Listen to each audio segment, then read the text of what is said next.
Wish Studios, a Brighton-based developer that created games for Sony's PlayLink platform, has shut down. The knowledge is power, and that developer was founded back in 2012 by Casper Field, Tom Bennett, and Paul Brook. As reported by Mac, the 1-3-strong team had apparently been seeking a publishing deal on one of its two new projects, alongside a search for other funding opportunities, but were unsuccessful on both fronts. We are deeply saddened at having to close Wish after 6.5 years of making great games, commented Field. Our ethos was to put the team and their creativity at the heart of everything we did. Having to say goodbye to those people has been an unbelievably difficult thing to do. It is truly heartbreaking. We would like to thank the Wish team, past and present, for their incredible contributions, and hope that they will carry the best of what Wish was into their future careers. Tencent has announced a handful of rules for streamers playing Tencent games, a move that aims to keep the company on the right side. Chinese regulations that recently went into effect. The list, shared by Nico partners, contains 12 prohibited behaviors ranging from violations of China's social values to distributing or promoting cheats or viruses on air, and Tencent says those that ignore the guidelines risk losing the ability to stream the company's games in the future. Those prohibited behaviors include, in a statement spotted by the Esports Observer, a Tencent representative notes that, as the behavior of streamers reflects back on the company and industry, Tencent has a responsibility to enforce certain standards and values. The company notes that it plans to strictly enforce those rules across all streaming platforms, productions, institutions, and streamers. There is a natural copyright relationship between gaming contents and live streaming platforms, reads the statement. Tencent, as a gaming streaming platform leader and game publisher, has the responsibility to promote the standardization and authorization of streaming contents in the industry. These rules come as the Chinese government continues to tighten restrictions on video games in an effort to cut down on video game addiction and overindulgence among minors. Legislation from the government has pushed companies like NetEase and Tencent into implementing playtime restrictions and curfews into their games, with Tencent going so far as to test facial recognition tech to enforce its limits. The United States government's Federal Commission on School Safety has released the final copy of a report on school safety. The report was commissioned to research and recommend solutions to advance the safety of schools in the United States, following a mass shooting at the Marjorie Stoneman Douglas High School earlier this year. The report itself is broken down into 3 sections: prevent, protect and mitigate, and respond and recover, each of which contains several more focused chapters on individual issues and topics. The entire report can be found here. Video games, along with movies, music, television, social media, books, and graphic novels, are covered in Chapter 7 of the section on prevention under violent entertainment and rating systems. According to one study cited in the report, roughly 68% of video games depict violence in some way. This is compared to, from the same study, 90% of movies, 60% of TV shows, and 15% of music videos. Children have 24/7 access to multiple forms of entertainment at their fingertips, reads the chapter's opening paragraph.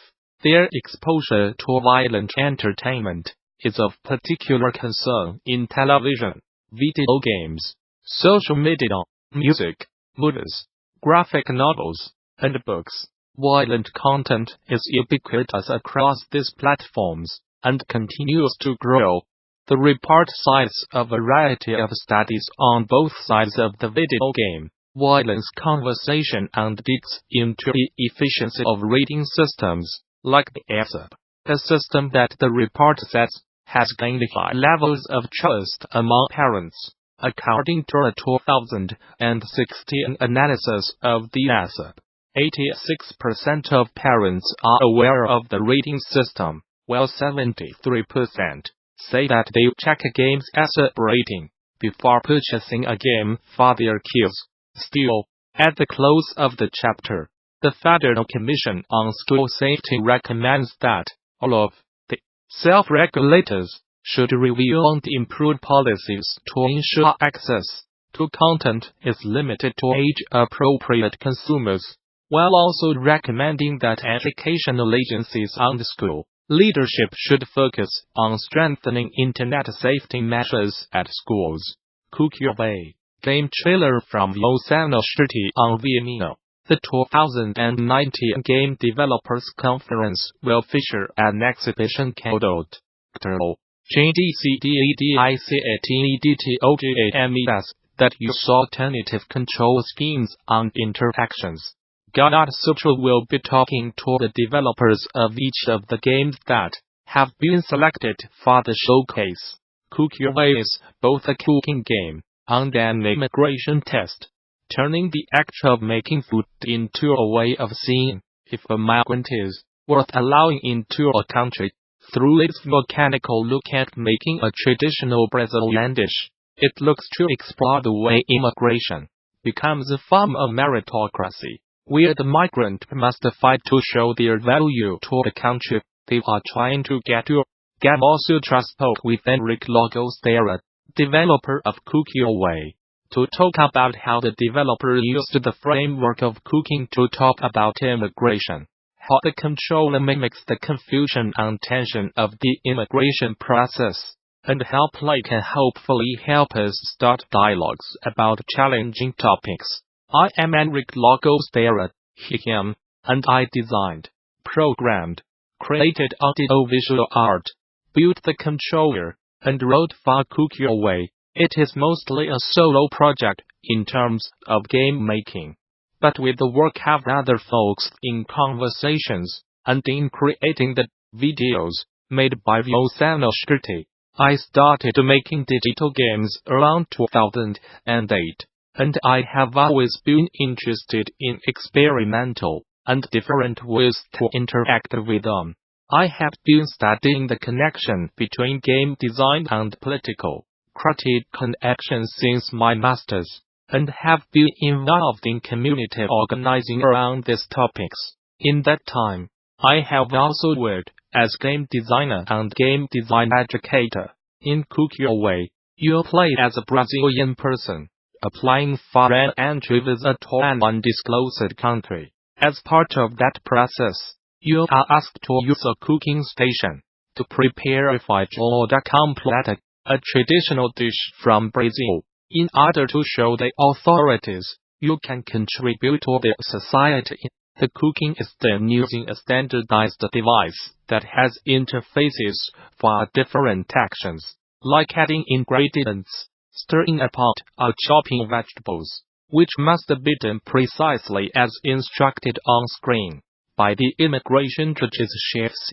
For some time, I had wanted to make a game that drew from my experience as a migrant and those of friends and acquaintances. One of the things that I wanted to talk about was the narrative of meritocracy, the widespread stereotypes of good and bad migrants, and that migrants must somehow earn their place in a new society, or that we must be extraordinarily successful to be valid. When coming up with design ideas, I looked at examples of other media that focused on this kind of meritocratic and individualist vision, and cooking contest TV shows stood out to me. They are already games, completely focused on performance, and success means living up to the high standards of the contest judges. The focus on cooking is also related to other questions.